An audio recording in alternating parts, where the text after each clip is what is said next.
നമ്മുടെ ശരീരത്തിൽ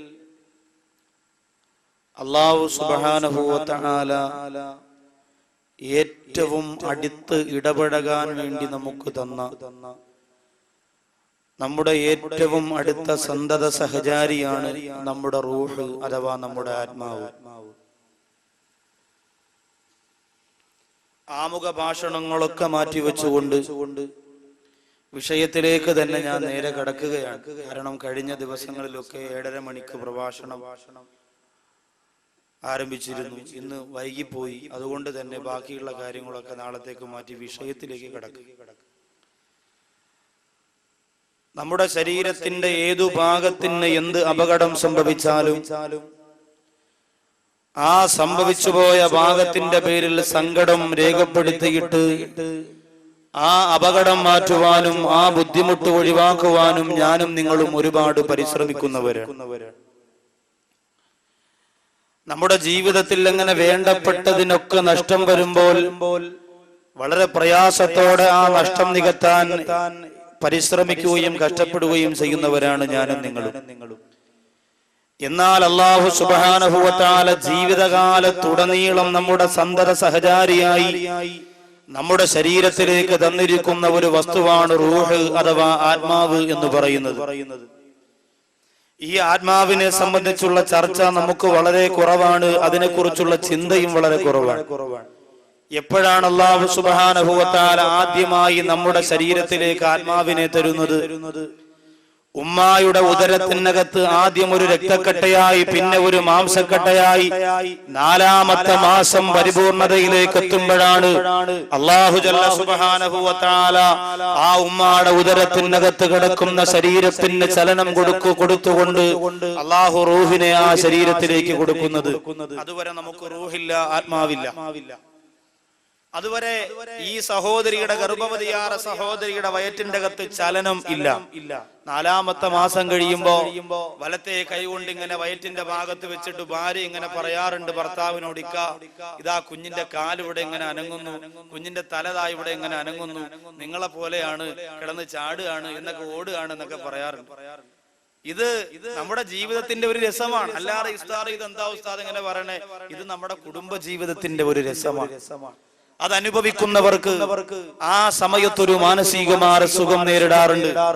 അല്ലാഹു സുബ്ഹാനഹു വ തആല ഈ പരിശുദ്ധമായ വേദിയിൽ മക്കളില്ലാത്തവരാരെങ്കിലും ഇരുന്ന് സങ്കടപ്പെടുകയാണെങ്കിൽ റഹ്മാനായ പടച്ചതമ്പുരാൻ ഈ പരിശുദ്ധമായ വേദിയിൽ നാം ഇന്ന് പൊട്ടിക്കരഞ്ഞുകൊണ്ട് ചെയ്യുന്ന ദുആഇന്റെ ബറക്കത്ത് കൊണ്ട് ആരോഗ്യമുള്ള സ്വാലിഹീങ്ങളായ മക്കളെ എല്ലാ തടസ്സങ്ങളും നീക്കി അല്ലാഹു അവർക്ക് പ്രദാനം ചെയ്യട്ടെ.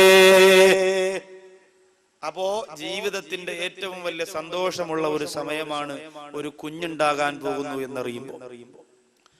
ഭാര്യയുടെ ഉദരത്തിനകത്ത് 4ാമത്തെ മാസമാണ് ചലനം നടക്കുന്നത്. അല്ലാഹു സുബ്ഹാനഹു വ തആല റൂഹ് ഊതുന്ന സന്ദർഭമാണത്. അന്നു മുതൽ നമ്മുടെ കൂടെ വന്ന റൂഹ് നമ്മെ ഉമ്മ പ്രസവിച്ചപ്പോഴും നമ്മുടെ കൂടെയുണ്ട്.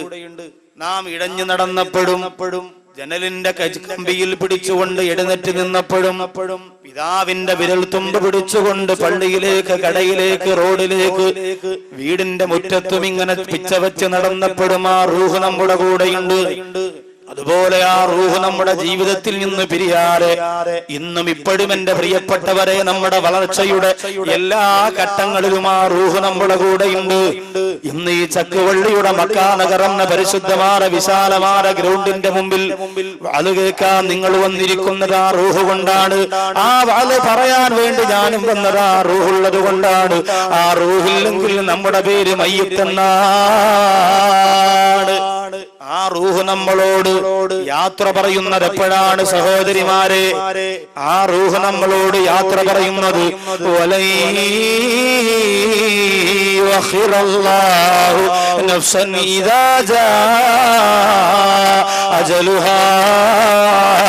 വല്ലാഹു ഖബീറും ബിമാ തഅമലൂൻ. അള്ളാഹു എനിക്കും നിങ്ങൾക്കും നിശ്ചയിച്ചിരിക്കുന്ന ആയുസ്സുണ്ടല്ലോ, ആ ആയുസ്സിന്റെ സമയമെത്തുമ്പോ അബ്ദുൽ അർവാഹ് മലക്ക് ഇസ്രായീൽ അലൈഹിസ്സലാത്തു വസ്സലാം വരികയാണ്, നമ്മുടെ റൂഹിനെ കൊണ്ടുപോവുകയാണ്.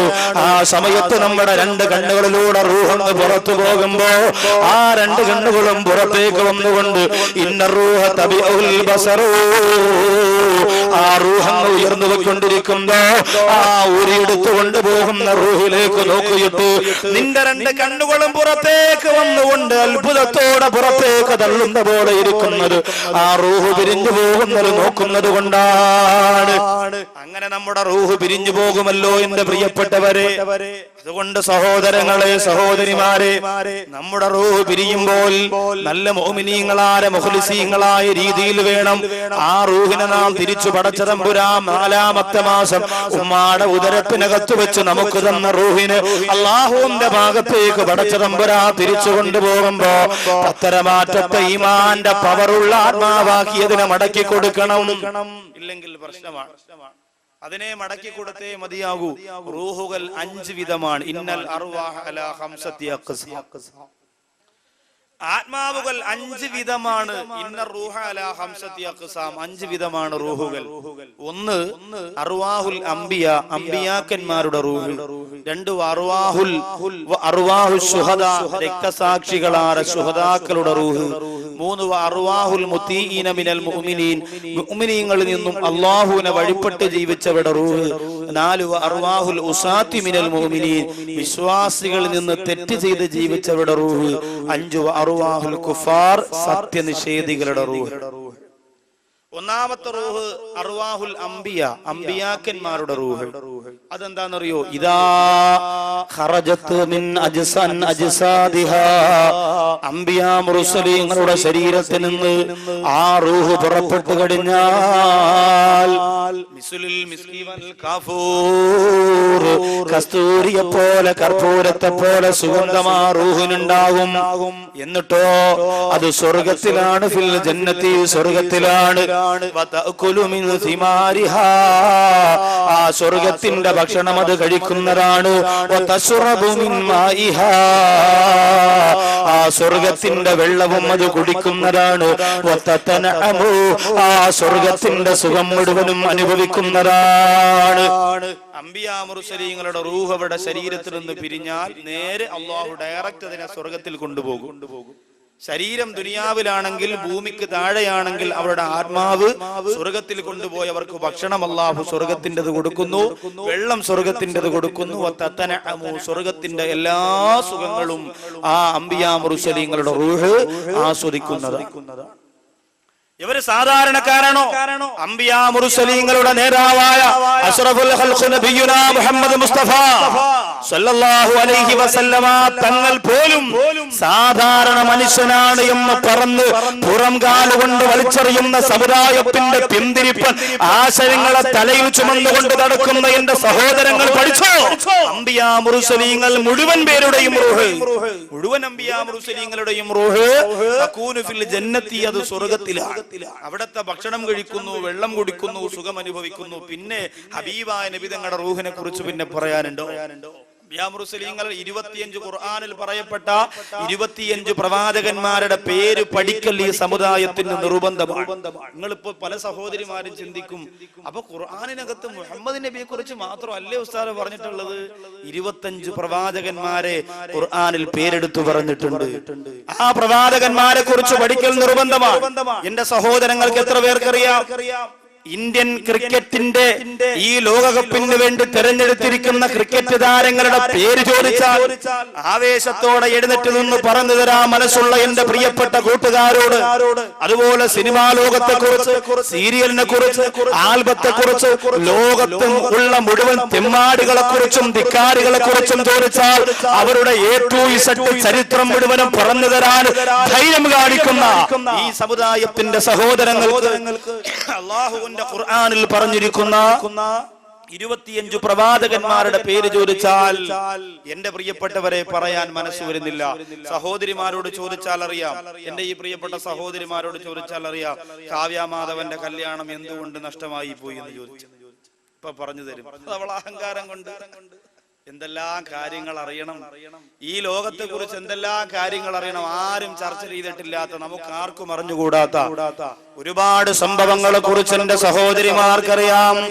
എന്നാൽ എന്റെ പ്രിയപ്പെട്ടവരെ, ഖുർആനിൽ പറയപ്പെട്ടിട്ടുള്ള 25 പ്രവാചകന്മാരുടെ പേര് എന്റെ സഹോദരിമാർക്കറിയോ? പണ്ടുള്ള ഉപ്പമാരുണ്ടല്ലോ, ആദം, ഇദ്രീസ്, നൂഹ്, ഹൂദ്, നബി സാലിഹ്, ലൂത്ത്, ഇബ്രാഹിം, സന്തതികൾ ഇസ്മായിലും ഇസ്ഹാഖും യാക്കൂബ്, ജണ്ടും അതിമുകളെങ്കും പവിഴം പോലടകിനും അരസനം തിരിയുസുബവർ, അണികളിൽ വിലസിടും നബി അയ്യൂബവർ, ശുഐബും സുലൈമാനും ആറു നബിയും, മൂസ, ഹൂദും, യസബിൽ, യാസൂബ്, യൂനുസുമേ, സക്കരിയ, ദാവൂദും, യഹ്യ, ഈസ, മുഹമ്മദ് നബിയുല്ലാഹ്, താജുൽ അംബിയ സല്ലല്ലാഹ്. 25 ഖുർആനിൽ പറയപ്പെട്ട 25 പ്രവാചകന്മാരുടെ പേര് പദ്യത്തിലൂടെ ഗദ്യത്തിലൂടെ മനപ്പാഠമാക്കി വെച്ചിരുന്ന എന്റെ പ്രിയപ്പെട്ട ഉമ്മമാര്, ഇന്ന് പട്ടുറുമാരിന്റെ മുമ്പ് കമിഴ്ന്ന് കിടന്ന് മെസ്സേജ് അയക്കാനില്ലാറ് അള്ളാഹുവിന്റെ പ്രവാചകനെ കുറിച്ച്, അള്ളാഹു സുബ്ഹാനഹു വ തആല ലോകത്തേക്ക് പറന്നു വിട്ട പ്രവാചകന്മാരുടെ ചരിത്രത്തെ കുറിച്ചോ പഠിക്കാൻ എന്റെ സഹോദരങ്ങൾക്ക് നേരമുണ്ടോ? ഈ പ്രവാചകന്മാരുടെ റൂഹ് എവിടെയാണ്? ആ പ്രവാചകന്മാരുടെ റൂഹ് സ്വർഗത്തിലാണ്. ആ സ്വർഗത്തിന്റെ ഭക്ഷണം അവര് കഴിക്കുന്നു, ആ സ്വർഗത്തിന്റെ വെള്ളം അവർ കുടിക്കുന്നു, ആ സ്വർഗത്തിന്റെ എല്ലാ സുഖങ്ങളും അവർ അനുഭവിക്കുന്ന. കാരണമെന്ത്? ഈ ഭൗതികമായ ലോകത്ത് ഒരുപാട് കഷ്ടപ്പെട്ടവരാണ് പ്രവാചകന്മാര്. അസദ്ദുൽ ബലാഇ അലൽ അംബിയാ